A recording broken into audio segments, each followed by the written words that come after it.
தெய்வத்தின் குரல் இரண்டாம் பாகம் அத்வைத்தம் சங்கர சம்பிரதாயம் பகுதி 3. இப்போது எந்த கர்மா செய்தாலும் ஆரம்பத்தில் நாம் அது பரமாத்மாவின் பிரீத்திக்காகவே பரமேஸ்வர பிரீத்தியார்த்தம் செய்யப்படுவதாக சங்கல்பத்தில் சொல்கிறோம் அல்லவா? இந்த சங்கல்பம் நம் ஆச்சாரியால் செய்து கொடுத்ததுதான். அவருக்கு முந்தி அப்படி இல்லை. கர்மா பண்ணினால் கிடைக்கிற பலன் நமக்குத்தான் என்றும் அந்த பலனை ஈஸ்வரன் தராமல் தானாகவே பெற்றுக்கொண்டு விடலாம் என்றும் நினைத்துவிடக்கூடாது என்றே ஆச்சாரியால் இப்படி வைத்தார். சாதாரண கர்மாவிலிருந்து யாக யஜ்ஞம் உட்பட எல்லாவற்றையும் ஈஸ்வரார்ப்பணம் பண்ண வைத்தார். ஆதியிலிருந்த வேத மதம் பிறகு வேதத்தை தழுவி ஏற்பட்ட ஸ்மிருதிகளை தர்மசாஸ்திரங்களை அனுசரித்த போது ஸ்மார்த்த மதம் என்று பெயர் பெற்றது. இரண்டும் வேறு அல்ல. வேத மதமேதான் ஸ்மார்த்தம். வேதத்தில் கர்மாவானது சித்த சுத்திக்காக ஈஸ்வரார்ப்பணமாகத்தான் உத்தேசிக்கப்பட்டிருக்கிறது. பின்னால் வந்த பூர்வ மீமாம்சகர்கள்தான் குளறுபடி செய்தார்கள். அதை ஆச்சாரியால் சரி பண்ணிவிட்டார். அதாவது ஒரிஜினலான பழைய ஸ்மார்த்த மதத்தையே தான் நன்றாக புத்துயிரூட்டி நிலைநாட்டினார். இதே போல உபாசனை என்று எடுத்துக்கொண்டாலும் வேதத்தில் விஷ்ணுதான் உசத்தி சிவன் தாழ்த்தி என்றோ சிவன்தான் உசத்தி விஷ்ணு தாழ்த்தி என்றோ இல்லை. வேதத்தில் சகல தெய்வங்களையும் ஒரே பரமாத்மாவாகத்தான் ஏற்றத்தாழ்வில்லாமல் சொல்லி இருக்கிறது. ருத்ரத்தில் எல்லாம் சிவஸ்வரூபமே என்று சொல்லியிருக்கும். புருஷ சூக்தத்தில் எல்லாம் விஷ்ணு ஸ்வரூபமே என்று இருக்கும். இன்னொரு இடத்தில் வருணனையே பரமாத்மா என்று சொல்லியிருக்கும். இந்திரனையே பரமேஸ்வரன் என்று சொல்லியிருக்கும். அக்னிதான் முழுமுதற் கடவுள், சூரியன் முழுமுதற் கடவுள் என்று இப்படி எந்த தெய்வத்தை சொல்லும் போதும் வேத சூக்தங்கள் அதை பரமாத்மாவாகவே தான் சொல்லும். முடிவாக ஒரு சத்தியம்தான் இருக்கிறது. அதற்குத்தான் ஞானிகள் பல பேர் கொடுத்திருக்கிறார்கள். ஏகம் சத் விப்ராக பகுதா வதந்தி என்று தீர்மானமாக சொல்லிவிட்டது. வேதத்தை அப்படியே பின்பற்றும் தர்மசாஸ்திரங்களும் ஸ்மிருதிகளும் இந்த தெய்வம்தான் பெருசு என்பதாக சிவனையோ விஷ்ணுவையோ அம்பாளையோ வேறு எந்த தெய்வத்தையோ சொல்லவில்லை. ஆனாலும் இஷ்டமூர்த்தி கொள்கை என்பதாக அவரவரும் தங்கள் மனசு விருப்பத்தோடு எந்த மூர்த்தியில் அன்பாக லயிக்கிறதோ அந்த மூர்த்தியையே முழு முதல் தெய்வமாக வழிபடுவதை வேதமும் ஸ்மிருதிகளும் ஆதரிக்கின்றன. இப்படியே ஸ்மார்த்தர்கள் இஷ்ட தேவதையை விசேஷமாக உபாசிக்கிற போதே மற்ற தேவதைகளை நிந்திக்காமல் பஞ்சாயத்தனமாக பூஜித்து வந்தார்கள். வேதத்தின் கர்ம கொள்கை குளறுபடியாகி கர்மாதான் எல்லாமும் என்று பூர்வ மீமாம்சகர்கள் வைத்துவிட்ட மாதிரி வேதத்தின் உபாசனா மார்க்கமும் பிற்காலத்தில் குளறுபடியாகி அவரவரும் தங்கள் இஷ்ட தெய்வம்தான் பெருசு என்று சண்டை போடுகிற ஸ்திதியும் ஏற்பட்டது. இப்படி கர்மா பக்தி இரண்டும் குழம்பி பௌத்தர்களினால் ஞான மார்க்கமும் குளறுபடியான சமயத்தில்தான் ஆச்சாரியால் அவதாரம் பண்ணி எல்லாவற்றையும் சீர் பண்ணி ஒன்றுக்கப்புறம் ஒன்று என்று வரிசைப்படுத்தி கொடுத்தார். பழையபடிதான் ஆச்சாரியால் சீர் பண்ணி கொடுத்தாரே ஒழிய தாமாக புது வழி ஒன்றை ஏற்படுத்தவே இல்லை. ஸ்மார்த்த சம்பிரதாயம் என்ற சனாதன வேத தர்ம வழியில் கல்லும் முள்ளும் மண்டி போன போது கல்லையும் முள்ளையும் அப்புறப்படுத்தி அந்த ஸ்மார்த்த வழியையே தான் சுத்தப்படுத்தி கொடுத்தாரே அன்றி புதிதாக ஒரு வழி போடவில்லை. வேதம் சொல்கிற இஷ்ட தெய்வ வழிபாட்டு முறையை ஒப்புக்கொண்டு பிள்ளையாரையே முழுமுதற் கடவுளாக வழிபடும் காணபத்தியர்கள், சுப்பிரமணியரை அப்படி வழிபடும் கௌமாரர்கள், அம்பாளை வழிபடும் சாக்தர்கள், ஈஸ்வரனை வழிபடும் சைவர்கள், விஷ்ணுவை வழிபடும் வைஷ்ணவர்கள், சூரியனை வழிபடும் சௌரர்கள் ஆகிய இவர்களுக்கு இந்த 6 வழிகளை சுத்தப்படுத்தி வைதிகமாக ஆக்கி கொடுத்தார். இதனால் தான் அவரை ஷண்மத ஸ்தாபகர் என்பது. இன்னொரு தெய்வத்தை நிந்திக்காமல் தங்கள் இஷ்ட தெய்வத்தை அவரவரும் வழிபடவே ஷண்மத ஸ்தாபனம் பண்ணினார். ஸ்மார்த்தர்கள் யாவரும் பழையபடி ஆதித்யம், அம்பிகாம், விஷ்ணும், கணநாதம், மகேஸ்வரம் என்றபடி 5 மூர்த்திகளையும் வைத்து பஞ்சாயதன பூஜை பண்ணும்படியாக செய்தார்.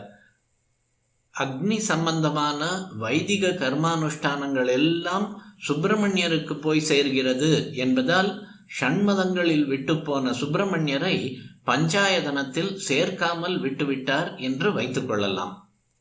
ஆதலால் சங்கர சம்பிரதாயம் என்று ஒன்று புதிதாக ஏற்படவே இல்லை.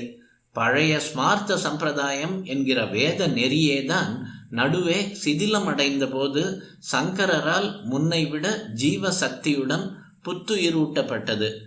ஆகையால் சங்கர சம்பிரதாயம் என்று யாராவது சொன்னால் தப்பு, நானே சொல்லி இருந்தாலும் கூட தப்பு.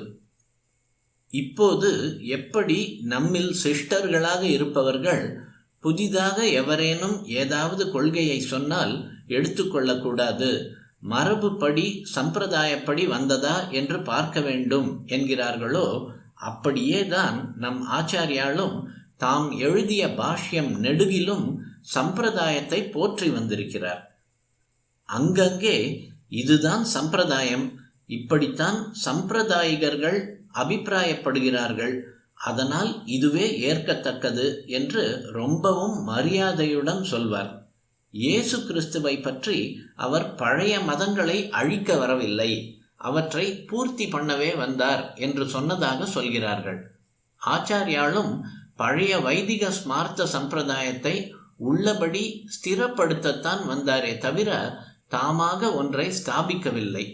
சங்கர சம்பிரதாயம் என்று சொன்னால் அதை அவர் அபச்சாரமாகவே நினைப்பார்.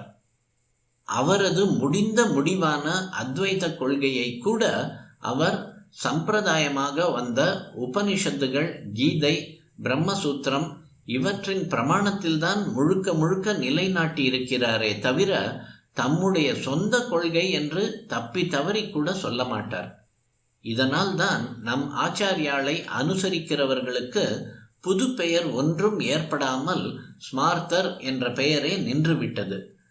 ஸ்ரீ ராமானுஜர், ஸ்ரீ மத்வர் முதலியவர்கள் தோன்றுவதற்கு முன்பு ஸ்மார்த்தர்களிலேயே விஷ்ணுவை இஷ்ட தெய்வமாக கொண்டவர்களும் இருந்தார்கள். இதிலே ஒரு வேடிக்கை, ஆச்சாரியால் சொன்ன மாதிரி பரதெய்வ நிந்தை பண்ணாமல் பஞ்சாயதன பூஜையுடன் இஷ்ட தெய்வத்தை விசேஷமாக உபாசிக்கிற அளவுக்கு பக்குவம் இல்லாதவர்களும் ஸ்மார்த்தர்களில் இருந்திருக்கிறார்கள். அதாவது தங்கள் தெய்வம் ஒன்றே முழு முதல் தெய்வம் என்று நினைத்தவர்களும் பிலாசபி என்று வரும்போது அத்வைதத்தை ஒப்புக்கொள்பவர்களாக இருந்திருக்கிறார்கள். இப்படிப்பட்டவர்களில் தீவிர வைஷ்ணவர்களும் அத்வைதிகளாக இருந்திருக்கிறார்கள். இது எப்படி தெரிகிறது என்றால், உங்களுக்கு தெரியாத ஒரு விஷயம் சொல்கிறேன். இப்படிப்பட்ட அத்வைத்த வைஷ்ணவர்களின் பரம்பரையில் வந்தவர்கள் சில பேர் இப்போதும் இருக்கிறார்கள். இவர்கள் என்னைத்தான் ஆச்சாரியராக வைத்துக் கொண்டிருக்கிறார்கள். அவர்களுடைய சித்தாந்தம் என்ன என்று கேட்டால் அத்வைத்தம்தான். இவர்கள் நாமம் போட்டுக்கொள்ள மாட்டார்கள்.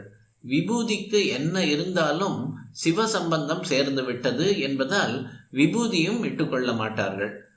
நாமமும் இல்லாமல் விபூதியும் இல்லாமல் கோபி சந்தனம் தான் இட்டுக்கொள்வார்கள். இன்னும் சில பேர் வடகலை, தென்கலை இரு நாமமுமாக இல்லாமல் கீற்று நாமக்காரர்கள் என்று பேரோடு அத்வைதிகளாக இருக்கிறார்கள். ஆனாலும் அத்வைதிகளான இவர்கள் ஸ்ரீ ராமானுஜ சம்பிரதாயத்தில் வந்த வைஷ்ணவர்களை காட்டிலும் வீர வைஷ்ணவர்களாக இருக்கிறார்கள். ராமானுஜ வைஷ்ணவர்கள் கூட சிவன் கோவிலுக்கு போகிற இந்த காலத்திலும் என்னை ஆச்சாரியராக வைத்து கொண்டிருக்கிற இந்த அத்வைத்த வைஷ்ணவர்கள் சிவன் கோவிலுக்கு போவதில்லை. இதிலிருந்தே என்னை சைவனாக சொல்வது எவ்வளவு தப்பு என்று தெரிகிறது பார் என்று அந்த ஜப்பான் ப்ரொஃபஸருக்கு எடுத்து காட்டினேன். இதே மாதிரி வீர சைவர்களிலும் அத்வைத்திகள் உண்டு.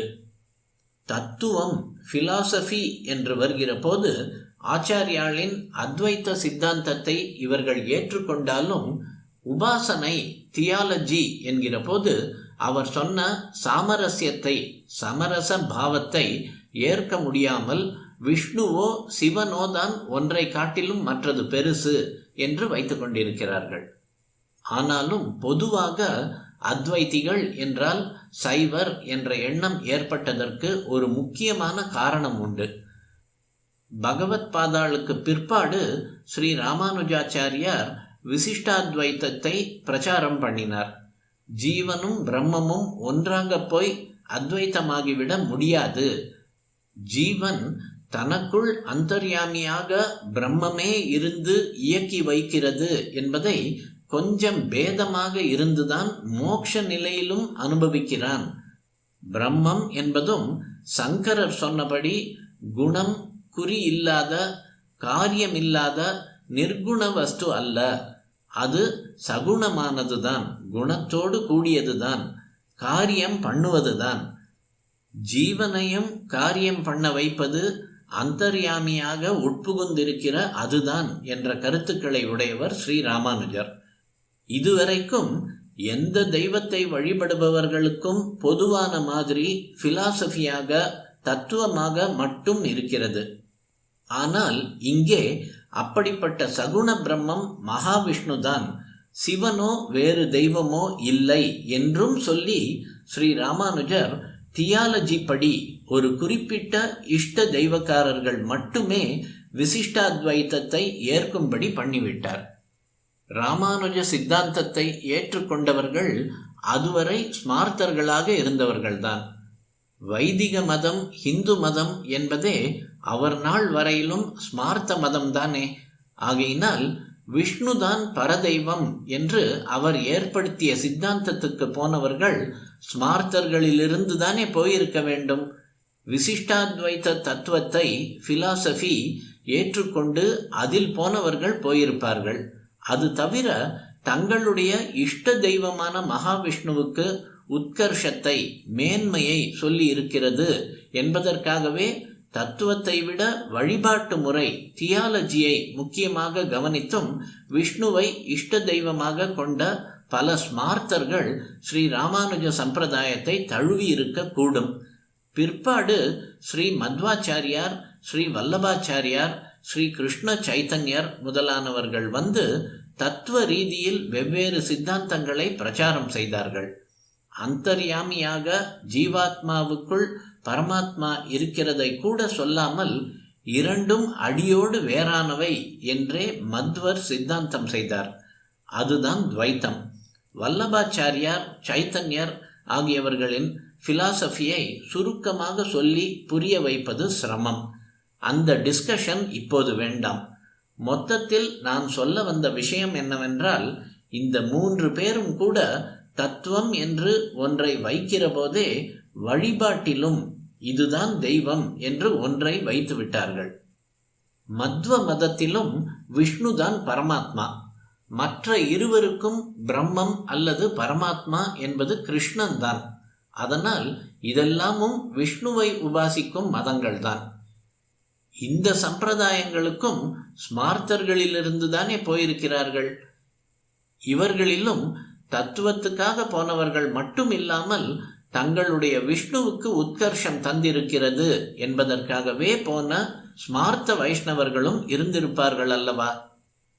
ஆக ஸ்மார்த்தர்களிலிருந்துதான் பிற்பாடு ராமானுஜ சித்தாந்தம், மத்வ சித்தாந்தம், வல்லப சித்தாந்தம், சைத்தன்ய சம்பிரதாயம். நிம்பார்க்கர் என்ற ஒருத்தர் உண்டு, அவரும் கிருஷ்ண பக்திக்காரர் தான். அவருடைய சித்தாந்தம் ஆகிய இத்தனை வைஷ்ணவ பிரிவுகளை சேர்ந்தவர்களும் போயிருக்கிறார்கள்.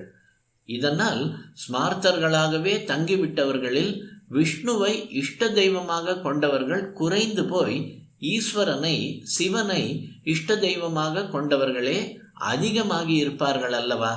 இதனால் தான் அத்வைத்திகள் சிவ மதஸ்தர் என்று நினைக்கும்படி ஆகிவிட்டிருக்கிறது. வெள்ளைக்காரர்கள் ஆட்சி தொடங்கி பத்திரங்கள் எழுதும் நாளிலிருந்தே ஸ்மார்த்தர்கள் தங்களை ஸ்மார்த்தர் என்று போட்டுக்கொள்ளாமல் சிவமதம் என்று போட்டுக்கொள்ளும்படியாக ஆகியிருக்கிறது.